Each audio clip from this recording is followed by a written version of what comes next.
할렐루야. 하나님 살아계십니다.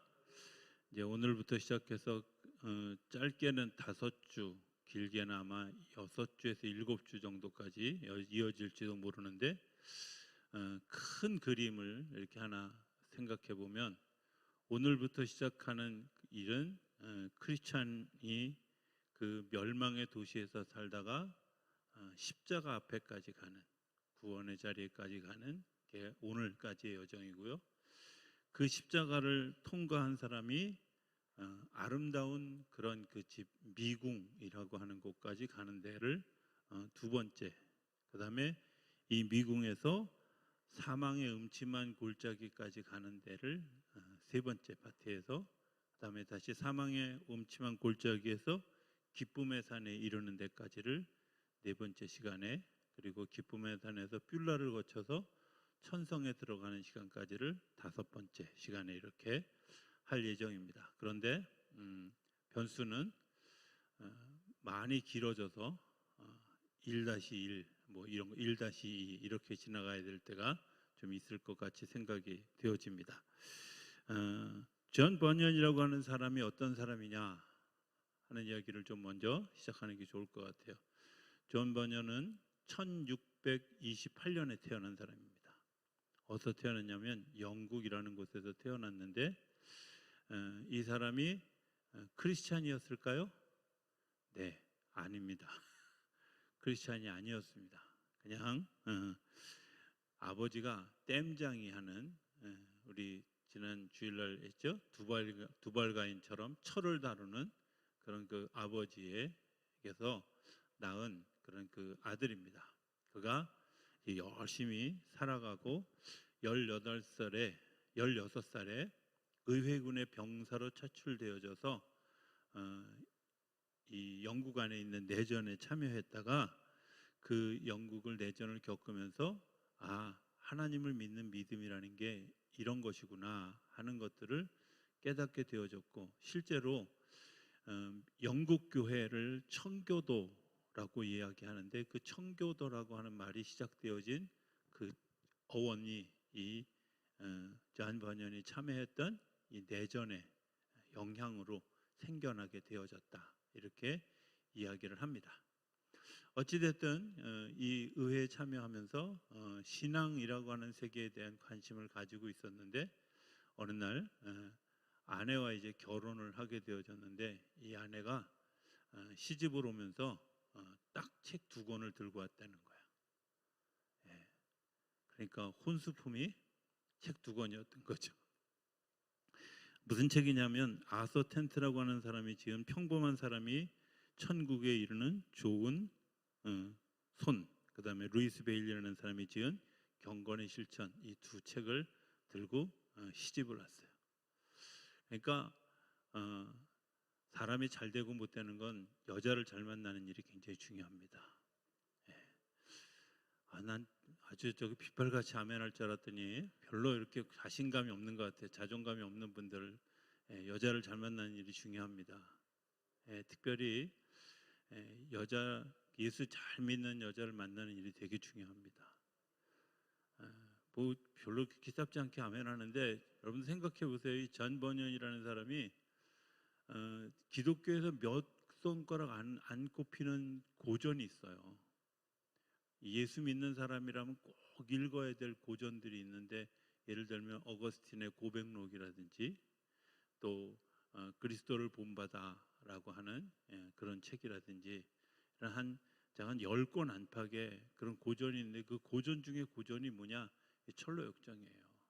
그러니까 당신 예수 믿어? 근데 그래요. 근데 철로역정 알아? 그게 뭐예요? 이렇게 물어보면 여러분들 예수 믿는 걸 이렇게 뭐라 그래야 돼요? 이렇게 적당히 묻어가는 이런 사람들이 되는 거예요. 그러니까 이 책은 여러분들이 꼭 좀 읽어볼 필요가 있다. 그런 의미에서 제가 지난주에 책 꼭 가져오세요 이렇게 얘기한 이유는 어차피 제가 다 설명할 거지만 그래도 책을 좀 봐라 이런 얘기입니다. 뭐 책 안 가져왔다고 제가 보니까 벌써 지난주에 비해서 숫자가 확 줄었어. 책 없어서 안 온. 꼭 이런 사람들이 있어요. 그죠? 자, 아니 저 같으면 배짱으로 책 안 읽었으니까 듣기라도 잘 들을 거야 이러고 올 텐데, 그죠? 예. 방송 보고 있는 사람들 듣고 오세요. 네, 자, 전 번연이 그렇게 태어나서 이제 그 부인과 결혼하고 그다음에 천국에 이르는 여정에 관한 책, 경건의 실천에 관한 책들을 열심히 읽다가 예수 믿는 사람이 되게 되어졌고, 예수 믿는 사람이 되어져서 살아가다가 1755년에 감옥에 가게 돼요. 왜 감옥에 가게 됐냐면 베드포드라고 하는 곳에서 시골에 가서 이사를 했는데, 시골의 교회에 목사님이 설교할 사람이 없어가지고 침례교회는 평신도 설교자가 있어요. 우리 감리교회도 평신도 설교자가 있고 레이 스피커라 그래서 저기 평신도 중에 정말 그 인품이 있고 그리고 정말 그리스도를 잘 믿는 그런 사람들에 한해서 이렇게 그 평신도 스피커를 사용하곤 해요. 근데 어쨌든 침례교단의 이 잔 번연이 그런 의미에서 시골에 교회가 거기 교육자가 없으니까 설교를 했는데, 그 설교한 게 문제가 돼서 감옥에 갇히게 돼요. 왜 갇혔냐면 당시에는 영국 그 국교인 성공회가 카톨릭으로부터 독립하면서 우리는 이제 한 교단으로 다 통일하겠다. 그래서 다른 교단 또 혹은 다른 교단의 성직자 아니면 이런 평신도 설교자를 인정하지 않고 설교하는 사람들은 다 감옥에 가두는 그런 일들을 하게 되고, 감옥에서 이제 묵상을 하죠. 묵상하고 그리고 이제 풀려났다가 다시 침례교에서 목사 안수 받고 20년이 지나고 난 다음에 다시 감옥에 갇히게 되는데 1675년에 다시 투옥이 되고 그 감옥 안에서 3년 동안 이 책을 써요. 그리고 이 책을 출간해요. 지금 우리가 읽은 철로역정은 1부예요.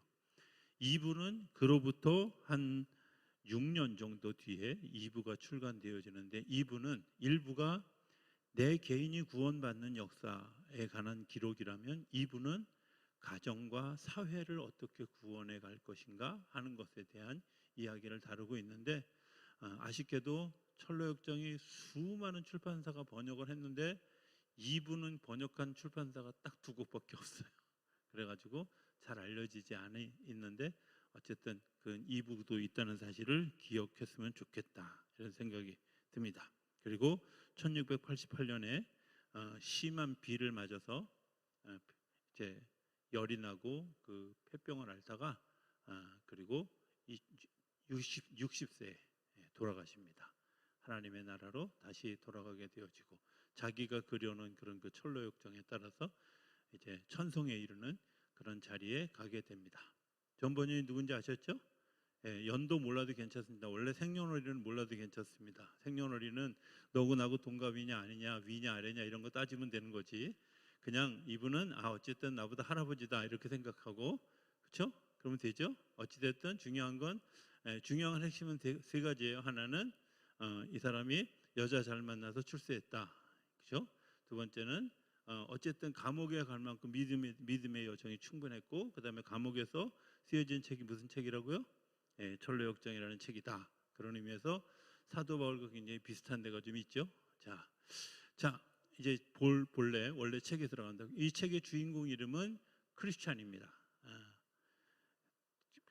번역마다 좀 다르게 해놨는데 어쨌든 이 사람의 이름은 크리스찬, 그리스도인, 뭐 이렇게 믿음의 사람 이렇게 번역하는데 어찌됐든 크리스찬이라는. 근데 이 사람의 예수 믿기 전에 이름이 있어요.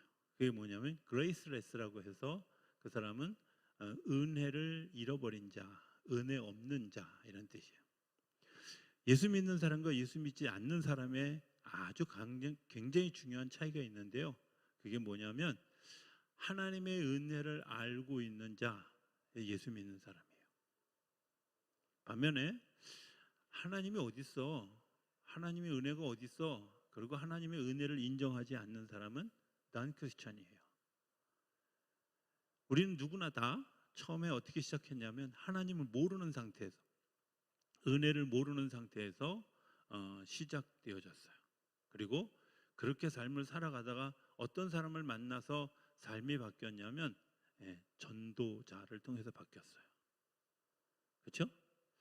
자, 내 인생을 바꾸어 놓은 사람, 제가 아까 농담처럼 비슷하게 했는데 여자를 잘 만나야 인생이 바뀐다 그랬는데, 여러분들 또 하나 인생이 바뀌는 굉장히 중요한 게 있는데, 그게 누구냐면 나를 하나님의 복음을 믿도록 전도해 준 그 사람.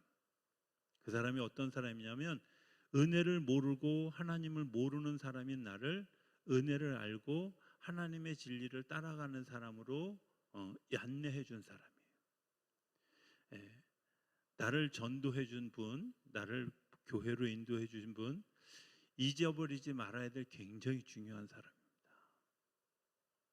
예, 무슨 얘기인지 이해되시나요? 네, 여러분들이 만약에 우리 남편이 나를 교회 다니게 했어 이러면요, 남편을 내일 업고 다니는 건 좀 어려우시겠네요. 잠깐, 그러셔야 돼요. 부인이 나를 정말 전도했어, 그래서 내가 부인 때문에 내가 살아, 이렇게 처수성가한 사람들은 다 부인을 업고 다니셔야 돼요. 잘 모르시겠나요? 제가 저희 아내 보고 절대 운전하지 말라고 하는 이유 중에 하나는, 아내 잘 만난 거 감사해서 제가 잘 모시고 다닐 테니까 그런 의미. 근데 이런 걸 웃고 왜 안 믿지 안 믿나 몰라. 도대체 목사 말을 안 믿는 사람들이 난 이해가 안 가. 자, 누굴 잘 만난다고요? 전도자를 또 생각 안 없이 여자 잘 만나야 돼, 이것만 얘기하면 안 돼요. 누굴 잘 만나야 된다고요? 전도자. 하나님의 은혜를 모르는 사람이 은혜를 알게 되어지고 크리스찬이 되어지는 굉장히 중요한 그런 그 역할을 하는 사람, 이게 누구예요? 전도자예요. 이 전도자가 내 삶을 이제 바꿔주는 거죠. 그런데 이 전도자의 배후에서 역사하시는 분이 있어요. 그게 누굴까요? 하나님이죠. 자, 이렇게 생각해 보세요. 하나님이 은혜를 베푸셔 놓고, 야, 너 왜 내 은혜를 몰라? 이렇게 얘기하면 하나님 뭐가 되겠어요? 되게 공치사하는 분이 되잖아요. 그러니까 은혜를 경험한 사람이 하나님의 은혜를 이야기하고 그 은혜 입은 것을 같이 공감하는 일들을 통해서 그레이스리스였던 사람이 크리스찬이 되어지는 거예요. 그러니까 그 역할을 누가 한다고요? 전도자가 하는 거예요. 하나님이 우리에게 은혜 베푸시는 일들을 아는 사람, 그 사람들이 전도자예요. 하나님이 나에게 베풀어 주신 그 은혜 때문에 내가 너무 행복한 사람, 그 사람들이 나가서 복음을 전하는 거예요. 잘 생각해 보세요. 내가 혹시 그레이스리스인지 아니면 크리스찬인지 한번 자기 자신을 잘 돌이켜 보는 일이 저는 굉장히 중요한 일이라고 생각이 되어집니다. 자, 이 전도자들이 왜 중요하냐면, 이 크리스찬이 이 전도자의 전도를 받고 비로소 길을 떠나요. 길을 떠나요. 여러분들, 길을 떠난다는 말은 뭘 뭐하냐? 내가 어딘가 목적지가 정해졌다는 말이잖아요. 여러분들이 삶을 살아가야 될 목적지가 어디예요? 그냥 아무 말이나 해도 제가 다 정답을 제가 얘기할 거예요. 왜냐하면 마이크가 아니면 안 들리거든. 그러니까 여러분들이 그냥 아무 말이나 하세요. 그래, 말 안 하고 가만히 있으면 제가 힘들어요. 왜냐하면 이분들이 뭘 잘 모르시나? 근데 아무 말이나 하면 그냥 제가 다 정답인 줄 알고 다 얘기한다니까. 자, 목적지가 어디라고요? 맞아요, 본향이에요, 본향. 그죠? 내가 그래서 우리말도 그렇잖아요. 돌아가셨다 그러잖아요. 어디로 돌아갔어요? 내가 처음 나를 보내진 그곳으로 내가 다시 돌아가는 거예요. 이 말 한마디만 가지고도 윤회설은 틀렸어요. 왜? 돌아간 게 아니잖아. 그거는 뺑글뺑글 돌다가 뭐 여기로 태어났다 저기로 태어났다 이렇게 태어나는 거 벌써 아니잖아. 그러니까 언어를 잘 생각해 보면 정말 의미가 굉장히 중요하다. 우리가 그런 말 하잖아요. 돌아가셨다 이렇게 얘기하잖아요. 그죠? 어디로 돌아가셨어요? 맞아요. 자기 집으로 돌아가신 거예요. 본향으로 돌아가신 거예요. 여러분들 어디로 향해 가고 있다고요? 본향을 향해 가는 거예요. 만약에 내가 길을 잃고 그냥 하루하루로 살아가고 있다면 여러분들은 죽어가고 있는 거지 살아가고 있는 게 아니에요. 우리가 매일매일 사실 생각해 보면 죽어가고 있는 거잖아. 그죠? 여러분들이 1분 살으신 것 때문에 지금 내가 1분 전에보다 지금 더 죽음에 가까워진 거잖아요. 그 죽음은, 그런데 우리는 뭐라고 얘기해요? 살아간다고 얘기해요. 왜 살아가는 거예요? 내가 그 본향을 향해서 한 걸음 한 걸음 가까이 걸어가는 거예요. 길을 잃고 방황하면 죽어가는 거지만 내가 분명한 그 본향을 향해서 걸어가고 있다면 여러분들은 살아가시는 거예요.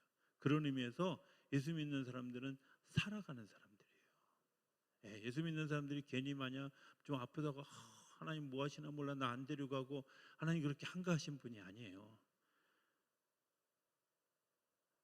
왜? 여러분들을 살아가게 하시는 분이지 죽어가게 하시는 분이 아니기 때문에 그래요. 때 되면 여러분들 다 모시고 가요. 너무 조급하게 그러지 마세요. 기양 세상에 왔는데 세 자릿수는 살아야지. 억울하게 두 자릿수의 죽으면 좀 억울하잖아. 100살까지 사시라고. 아셨죠? 자, 못 알아듣는 것 같아서 제가 정답을 다 얘기했어요. 자, 이 길을 출발하는데 사람들이 이 철로역정에 보면 두 사람과 동행을 해요. 두 사람. 제가 막 주변에 있는 아주 사선을 딱 끊고 그냥 핵심만 얘기하려고 지금 애를 쓰는 거예요.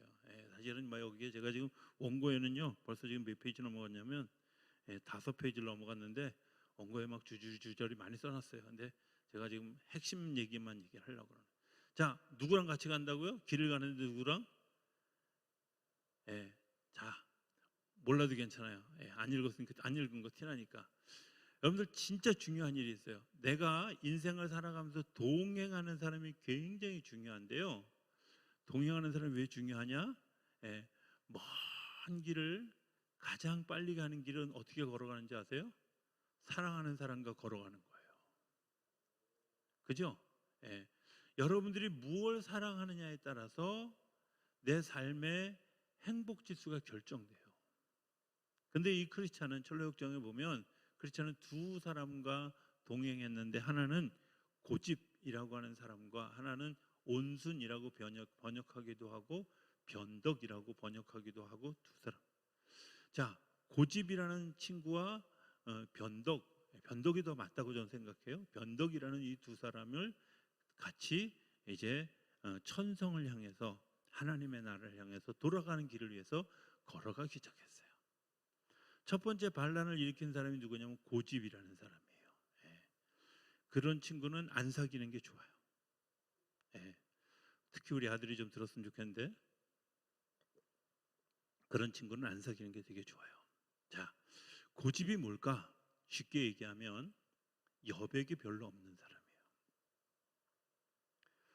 하나님이 사람을 지을 때 여백을 더 크게 만들었을까요? 사람을 크게 만들었을까요? 그렇죠. 여백을 훨씬 크게 만들었어요. 여러분들은 몸집이 그렇게 크지 않은 것에 대해서 정말 감사하시게 되길 바랍니다. 왜냐하면요, 몸집이 크면 클수록 여백이 좁아져요. 이게 진짜 제가 하는 말이에요. 제가 크니까 하는 말이에요. 저는 이 큰 것 때문에 스트레스를 얼마나 받았는지 몰라요. 그리고 은근히 뭐도 있냐면 트라우마도 있어요. 희한한 건요, 목회 잘하는 목사님들은 다 작아. 얼마나 제가 실망했는지 몰라요.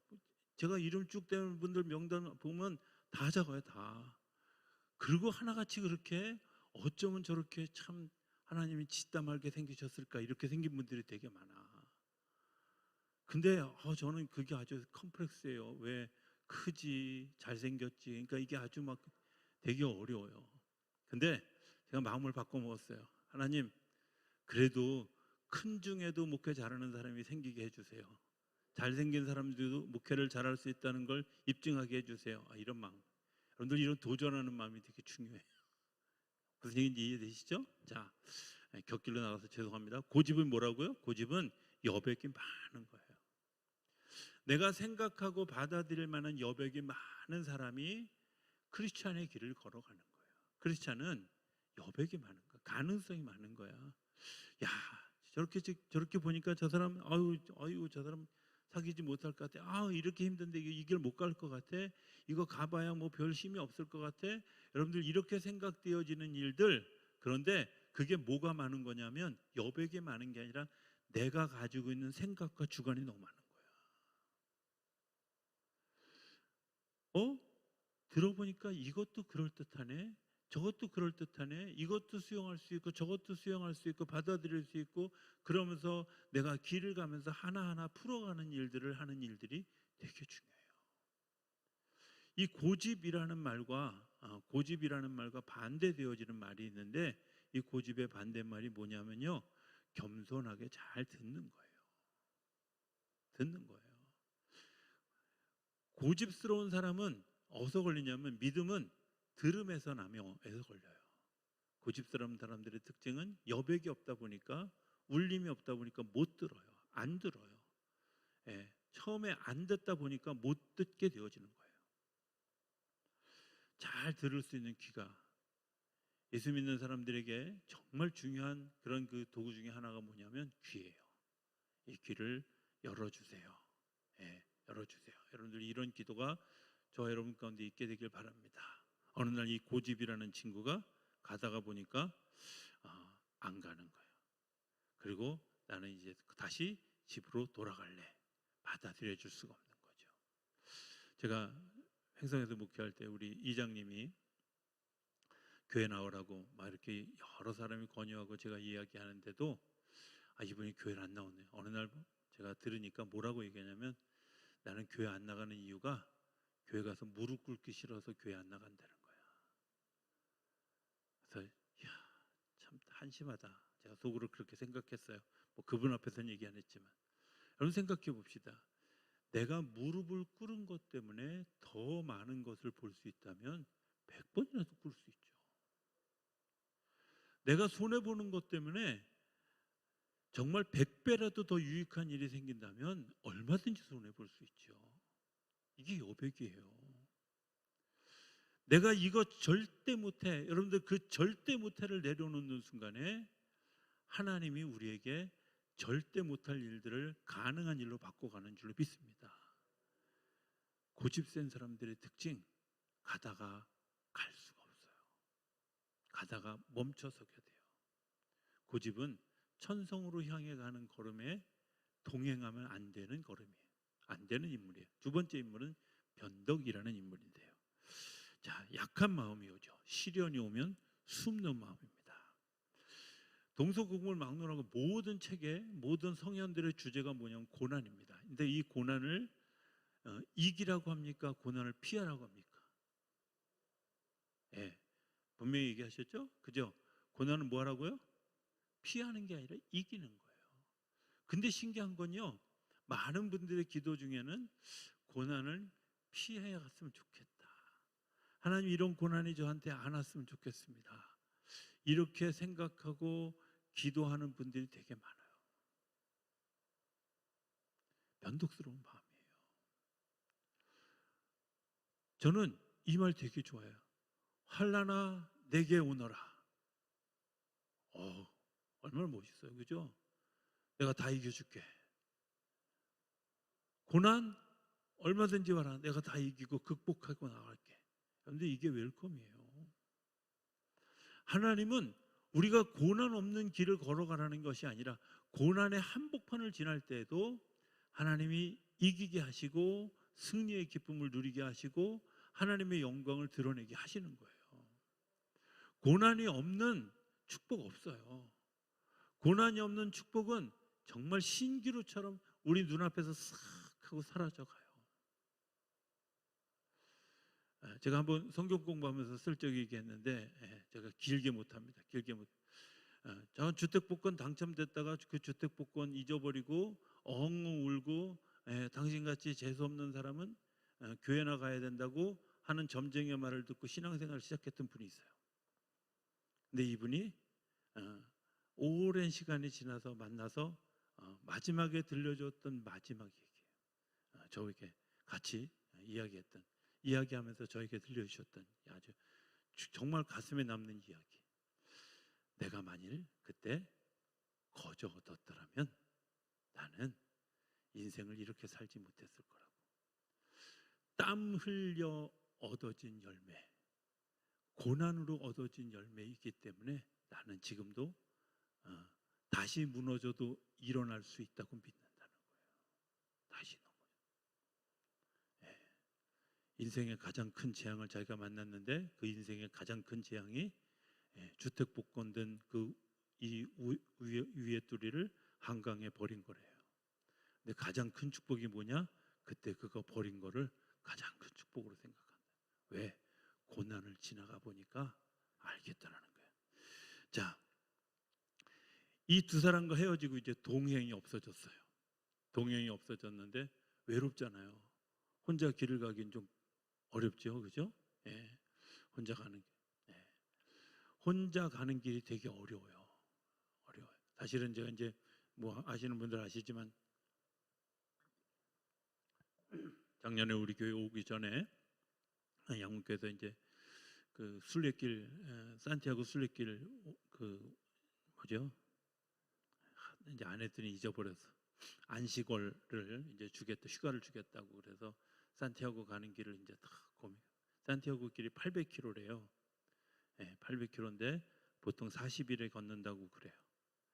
근데 혼자 걸을 생각하니까 약간 그래.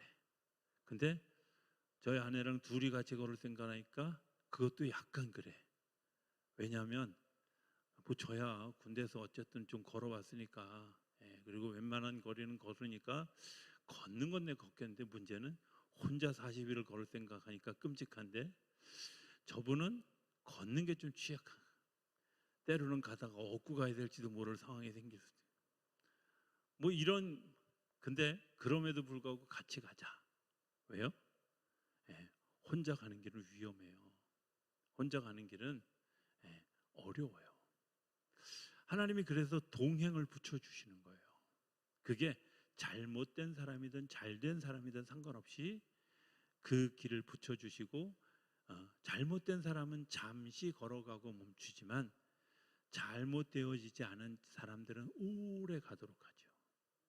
여러분들이 만약에 30년, 40년, 50년 정말 오래 사귀어오면서 내 마음에 흔들리지 않고 좋은 친구라고 생각하는 분들은 좋은 친구 맞아요. 그런데 3년, 5년 사귀다가 헤어진 사람들은 한번 다시 고민해 봐야 돼요. 물론 불가항력적으로 헤어진 사람도 있을 수 있지만 여러분들 나와 오래 같이 가는 사람들, 나와 더불어 하나님이 걷게 하시는. 자, 어찌됐든 그런데 그 걸음을 걸어가다가 고집이라는 사람과 그 다음에 변덕이라는 사람이 떠나가고 아주 점잖은 사람 하나를 만나는데 이 사람을 현자라 그래요. 현명한 사람이라. 현명한 사람을 만나서 이제 이야기를 합니다. 어디로 가세요? 제가 천성을 향해 가는데요. 그런데 이 길을 가는데 굉장히 좁은 길을 가야 된다고 뭐 이것도 지켜야 되고 뭐 이렇게 얘기하니까 그 현자가 뭐라 그러냐면 꼭 그럴 필요 없습니다. 꼭 그렇게까지 해야 됩니까? 하면서 내세운 두 가지가 있는데 하나는 도덕적인 삶과 하나는 합리적인 삶이에요. 그럴듯하죠. 여러분들 예수 믿는 거하고 도덕적으로 사는 거하고 되게 비슷하고요. 합리적으로 사는 거하고 되게 이 하나님의 균형과 정의가 비슷한 것 같아요. 그런데 다른 게 있어요. 그게 뭐냐면 도덕이 생명을 결정해 주지 않고요. 합리성이 모든 사람을 수용하지 않는다는 거예요. 내용은 비슷한데 범위가 좁아요. 무슨 얘기인지 이해되시나요? 네, 도덕적으로 살아야 돼요. 예수 믿으면서 도덕적이지 않은 사람, 그 사람도 조금 문제가 있어요. 왜? 예수 믿는 것은 도덕적인 것을 포함하고 있어요. 그런데 때로는 예수님이 그 탈윤리하는 경우가 되게 많아요. 그 당시에 탈윤리는 뭐였냐? 세리들과 사귀면 안 됐어. 이 사람들은 나라 팔아먹은 이완용 같은 사람들이야. 그런데 그 세리와 친구가 되어지고 그 집에 가서 밥도 먹고 그를 제자로 삼고 뭐 이러는 예수님의 이야기는 탈윤리적이고 탈도덕적이에요. 그 당시 상황으로는. 그런데 그게 뭐예요? 예수님 뭐라 그러냐면 율법의 완성이라고 얘기했어요. 그럴듯하게 도덕적이고 그럴듯하게 괜찮게 살아가는 거, 야, 저 사람 참 잘 산다, 좋게 산다. 그런데 정말 중요한 것은 그 사람의 삶은 그럴듯한데 뭐가? 그 사람이 생각하고 있는 내면과 그 사람이 생각하고 있는 홀로 있을 때의 삶은 다르다는 거예요. 내가 혼자 있을 때 무슨 생각을 하고 내가 혼자 있을 때 어떤 행동을 하는지가 그 사람의 삶의 범위에 포함되어 있어요. 남이 보지 않을 때 내가 살아가는 삶의 범위에 포함되어 있는 거예요. 그런데 도덕은 범위가 되게 작아요. 그래서 그 도덕은 오래 갈 수 없는 거예요. 이 현자의 말을 듣고 가까운 산에 올라갔는데 그 가까운 산에 올라가면 올라갈수록 그 산이 너무 험해서 다가갈 수 없었어요. 그리고 그 쉬운 길을 찾아가기 위해서 이제 다른 방법을 찾다 보니까 이스라엘 백성들도 어떤 일을 겪었냐면 이스라엘 백성들에게 하나님이 십계명을 주셨어요. 십계명을 주셨는데 너무 어려운 것 같아. 다가가면 다가갈수록 죽을 것만 같아. 왜? 걸리는 게 너무 많아. 그래서 그들이 택한 게 뭐예요? 바알신, 아세라신, 만문신 이런 것들을 섬기는 거예요. 지금 우리가 살아가는 사회도 마찬가지죠. 여러분들 제일 행복한 말이, 제일 쉬운 말이 뭔지 아세요? 돈이 모든 걸 다 해줍니다. 맞는 것 같아요. 그런데요, 돈이 모든 걸 다 해주지 못하는 경우가 얼마나 많은지, 그죠? 예. 정말 그 돈이 너무 급할 때는요, 차라리 간첩이 나한테 돈 갖다 주면 돈 먹고 나중에 그냥 평생 내가 구치소 살더라도 나 돈 한번 받아보고 싶어. 어떤 목사님은 정말 자기 너무 어렸을 때 저기 노래를 이렇게 불렀대요. 펑펑 눈이 옵니다. 이런 노래 있잖아요. 그냥 안다고 끄떡끄떡 해봐요. 예. 펑펑 돈이 옵니다. 하늘에서 돈이 옵니다. 이랬다는 거야. 그걸 기도처럼 했대. 그렇죠? 사실 돈이 급한 사람들에게 굉장히 그럴듯한데, 그런데 돈이 관계를 깨뜨리고 돈이 미움을 만들고 돈이 분쟁을 만들고 돈이 경쟁을 만들고 그리고 악의 다툼을 만들어가는 원인이라는 사실을 알게 되면 도덕의 한계가 있구나. 만몬신의 바알신의 한계가 있구나. 아세라신의 한계가 있구나. 그런데 하나님을 믿는 믿음은 다르잖아요. 그렇죠? 없는 사람도 행복하고 있는 사람도 행복하고 없는 사람도 자유하고 있는 사람도 자유하고 자기의 주어진 환경 이런 것에 구애받지 않고 비난대처할 줄도 알고 부한대처할 줄도 아는 그런 삶을 살아가게 된다는 거예요. 다르죠? 그렇죠? 여러분들 우리가 잊어버리지 않게 되길 바랍니다. 도덕적인 사람, 착한 사람, 좋은 사람이 구원받는 게 아니라요, 예수 잘 믿는 사람이 구원받는 거예요. 예수님의 영을 따라가는 사람들이 구원받는 거예요. 합리성이라는 걸 주장합니다. 자, 그럴듯하죠. 합리적입니다. 여러분들 다수결로 결정합시다. 굉장히 그럴듯해요. 근데요, 다수결에 함정이 있어요. 뭐예요? 하나님의 영이 운행하는 것을 못 봐요. 무슨 얘기인지 이해되시나요? 하나님의 영이 운행하는 것을 볼 수 없어요. 겪어본 일이니까 우리가 이게 좋다 나쁘다를 얘기하려는 게 아니라 적어도 교회 지도자를 결정하는 데 있어서 굉장히 중요한 것 하나는 기도 많이 한 분들이 서로 기도가 통합되어져서 그래 이거야. 이게 가장 아름답습니다. 그래서 교황을 결정하는 일에 전 세계에 있는 추기경들을 다 교황청에 모아놓고 각자 자리에서 기도하다가 이분이 교황이 됐으면 좋겠습니다 하고 자기들이 어떤 사람의 이름을 써서 넣는데 그 사람들의 숫자가 3분의 2가 넘을 때까지 교황이 뽑혀지지 않아요. 여러분 생각해 보세요. 3분의 2라는 숫자가 되게 어려워요. 의견이 모아지기가. 이건 정말 성령께서 운행하시지 않으면 안 되는 일이에요. 그래서 우리 교단의 인사구역회 회원도 가결의 기준이 3분의 2예요. 그건 사람들이 내 생각으로 내 판단으로 뽑으라는 게 아니라요. 기도 많이 하고 하나님이 이런 마음을 이분에게 주시네요 하고 내가 기꺼이 믿음으로 투표하고 투표한 것 때문에 되어져야 하나님의 역사가 이루어져 가는 거지. 거기에 자꾸 야 그냥 이거 찍어, 그냥 이 사람 찍어, 뭐 이런 일들이 오고 가서 선거운동이 오고 가서 찍은 것에 대해서는 굉장히 불편해질 경우예요. 그냥 들을 수 있는 사람 들을 수 있게 되길 바랍니다. 되게 중요한 일이에요. 합리적인 것이 구원에 이르는 길이 아니라는 사실을 여러분들 기억하실 수 있게 되길 바랍니다. 합리적이지 못한 것들 때문에 이 크리스찬이 낙심하고 그가 주저앉아 있을 때 그에게 다시 전도자가 찾아옵니다. 그리고 그 전도자가 그를 어디로 데리고 가냐면 굉장히 중요한 집 하나를 소개하는데 그 집을 뭐라고 얘기하냐면 해석자의 집이라고 그 철로역정 책에 나옵니다. 그 해석자의 집이라는 사람은 누가 살고 있냐면 선의라는 사람이 살아요. 거룩한 뜻을 가진 사람이 그분을 만나하고 받아들입니다.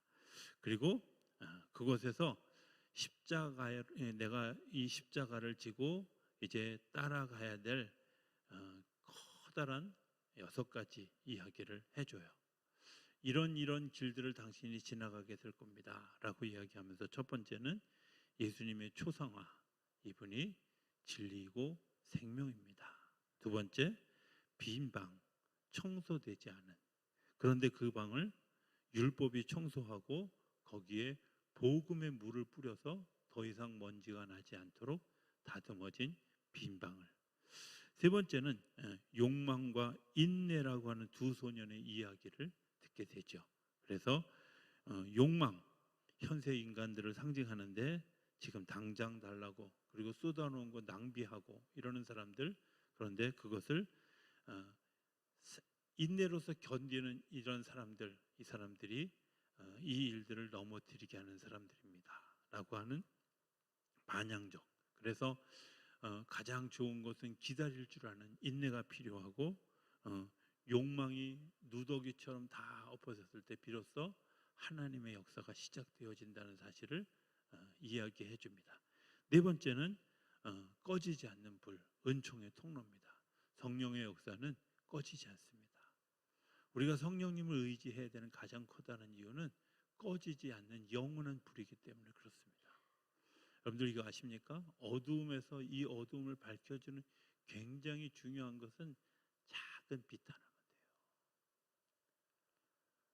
더 큰 빛 그렇게 중요하지 않습니다. 작은 빛 하나만 가지고도 충분히 그 길을 걸어갈 수 있는데 그 길을 걸어간 사람들이 점점 이 어둠보다 익숙해져서 이 걸음을 걸어갈 수 있게 하죠. 제가 마지막에 정리 하나 더. 그 다음에 지옥과 근신하지 못한 자들, 깨어 근신하지 못한 자들을 다시 보여주면서 이렇게 살아가시면 안 됩니다. 그 다음에 심판 앞에서 두려워 떠는 사람들, 이 과정을 지나게 되어진다는 거예요. 오늘 성경은 좁은 길을 걸어가라고 이야기합니다. 왜 좁은 길을 걸어갈까요? 좁은 길을 걸어가는 건 처음에 굉장히 어려운 길인 것처럼 보여집니다. 그리고 굉장히 힘든 것이 사실입니다. 예수 믿는 거 되게 어려운 일인 것 같죠. 그런데 중요한 것은 영원히 꺼지지 않는 성령님께서 우리의 길을 인도해 주시기 시작할 때 그 빛이 처음에는 작은 것처럼 보여지지만 시간이 지나가면서 그 빛을 따라가는 것이 얼마나 즐겁고 행복한 일인지를 알게 돼요. 왜? 거기에는 두려움이 없어요. 성공하면 성공한 대로 행복하고요. 실패해도 두려움이 없어요. 다음에 또 뭘 행복한 거를 준비하고 계신가 봐. 기대할 수 있게 하시죠. 욥기 이야기만 하고 설교를 마치기 원합니다. 욥이라는 사람이 다 망했습니다. 그가 망했을 때 그를 힘들게 했던 일들이 뭐였을까? 내가 다시 찾을 수 있을까? 이런 거였잖아요. 그죠? 그리고 그 다시 찾을 수 있을까에 관한 것들을 이제 친구들이 와서 이야기하죠. 네가 뭔가 죄를 저질렀기 때문에 이렇게 되어진다. 그런데 욥이 깨달은 건 뭐였어요? 내가 다시 찾을 수 있을까?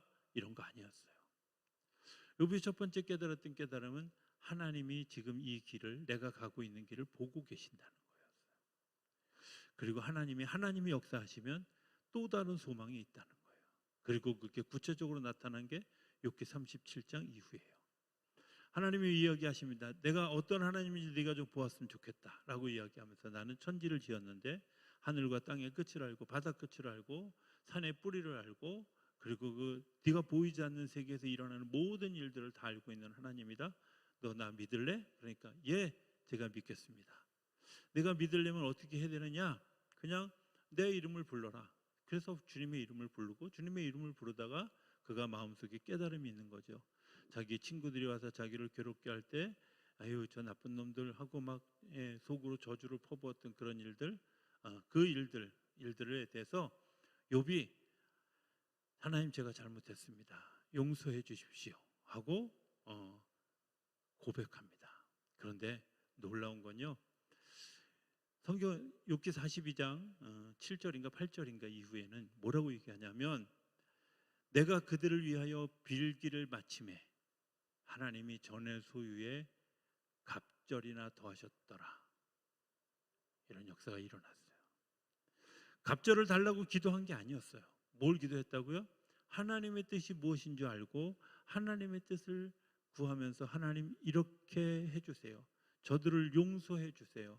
저들을 저주했던 나를 용서해 주세요. 저들과 자유하게 해주세요 하고 하나님의 뜻을 내가 실천했더니 하나님이 그 위에 역사를 더하신 거예요. 이걸 마태복음 6장 33절은 뭐라? 먼저 하나님의 나라와 하나님의 의를 구하라. 그리하면 너희에게 이 모든 것을 더하시리라. 우리가 하나님 2배로 주세요 한다고 하나님이 2배로 주실 분이 아니에요. 2배 주고 4배 주는 건 내 마음이지 네 마음이 아니야. 이거는 주님의 마음이에요. 내가 할 일은 뭐예요?